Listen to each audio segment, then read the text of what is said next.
In today's Retro Style Spotlight, we'll be taking a look at another RetroArch update, what ARMS could look like if it was made for the Game Boy Advanced, an Ultima Underworld Spiritual Successor, Alex Kidd in Miracle World 2, and Hyperkin's newest SNES clone console, all today on RSS. So let's get right to it.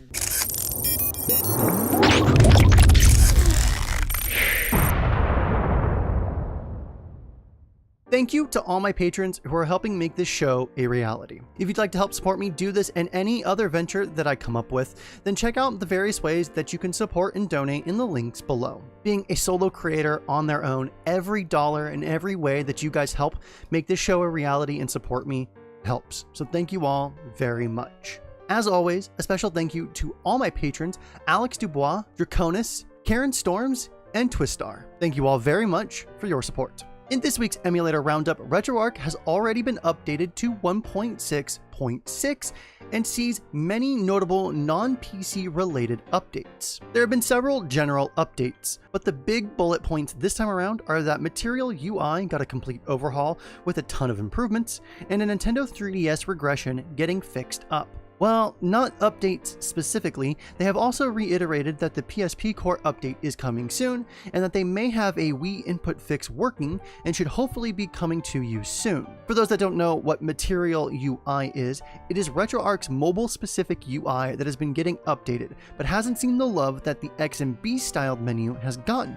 Even if you don't use that version of the UI, it's still a really good quality, low resource intensive UI for weaker devices, and more updates to this awesome piece of software are always welcome. In a quick piece of news to show off, Twitter user Bomb998 has mocked up ARMS in 16-bit GBA glory. Obviously, it's not exactly one-to-one as it would appear on the Game Boy Advanced, but it does give us a cool glimpse into what a pixel art version could look like, and it's quite sexy.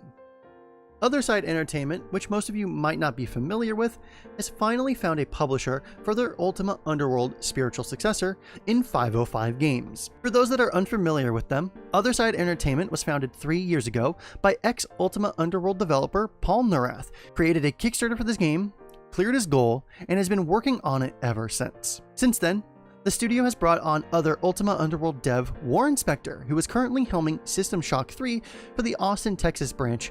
Underworld Ascendant will be published on Steam for PC in the second half of 2018, and the page is available right now on Steam, but can only be wishlisted, not pre-ordered currently. The game does look very beautiful, and I am quite interested in going back and playing Ultima Underworld. A lot of people consider that a pinnacle of CRPGs of the era, and a spiritual successor to that, helmed by the original Ultima Underworld developers, seems quite promising. They cleared their Kickstarter goal, made a ton of money, and have been working on this game for several years. So I don't want to get my hopes or your hopes up, but I am looking forward to this very much. So nerds are quite amazing, and because of that, Alex Kidd has a brand new sequel out for the Master System, all thanks to some amazing enthusiasts and fans of the series. So the Alex Kidd series did technically get sequels and additions to the universe, but many fans would consider the later part of the series to be missteps, and Sega letting down this franchise in favor of Sonic. Because of that notion, Ian Wall teamed up with fans of this franchise to make a sequel to the original Sega Master System game, Alex Kidd. Ian has put this unofficial sequel out on the Sega 8-bit website for free and has made a small number of physical copies for this Master System game. The packaging for this is even quite stellar. Ian is also wanting to know if fans would want more physical copies to see if he should produce more. If you're interested in playing this game, then check it out in the links below where you can download it for free right now.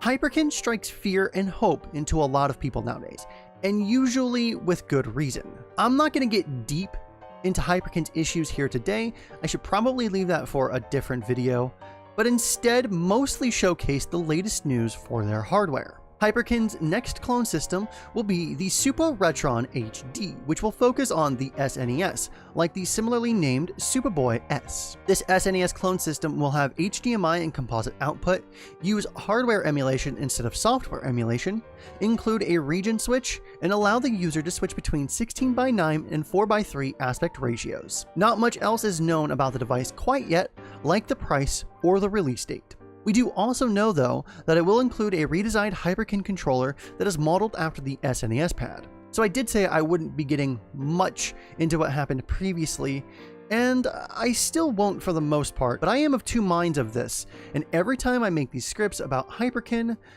I feel a little conflicted. I still think that this deserves a full topic, a whole video on its own at a later date to really go into depth of why I am conflicted, but here's the long and short. The fact that they need to differentiate between hardware and software emulation is telling based on their past with the RetroArch 5 and the emulator issues that they faced, illegally shipping emulator code whose licenses strictly forbade it being included in a commercial product. Primarily, that came from the RetroArch team and the associated developers on that project. But then they do off-the-wall things like the Smart Boy, which goes around your Android device to allow users to play their original Game Boy and Game Boy Color games. That's freaking genius. Not to mention the Superboy S in the first place, which allows you to take SNES games on the go. For full awareness, the Superboy S is a redesign of the original Superboy. So clearly, Hyperkin keeps selling hardware as they keep coming out with it, so people do want it. Either they've got investors from elsewhere who are just dumping money into this and losing hand over fist, or, the most likely scenario, they are actually making money enough to stay afloat and to R&D new hardware, to release new hardware, to market and produce new hardware for markets to ship these out, and people are obviously buying them. Is it that the vast majority of retro gamers just do not know any better about Hyperkin? Or they are currently the best option on the market in spite of their spotty track record? Let me know what you guys think of Hyperkin and this new product down in the comments below. I am very curious this week, more so than usual. So that was Retro Style Spotlight Episode 5. Most everything you heard in this edition of RSS can be found in the description below. Thank you to all my patrons over at my Patreon campaign very much. I cannot thank you all enough. Thumbs up the video if you liked it, thumbs it down if you didn't. Leave me a comment in the comment section below, leave me all your feedback, and tell me what you thought about any of the stories that I featured in today's episode. Remember, freaks and geeks, to play more games, and we'll see you next time. Have a good day. Take a bite of that pineapple. Reflect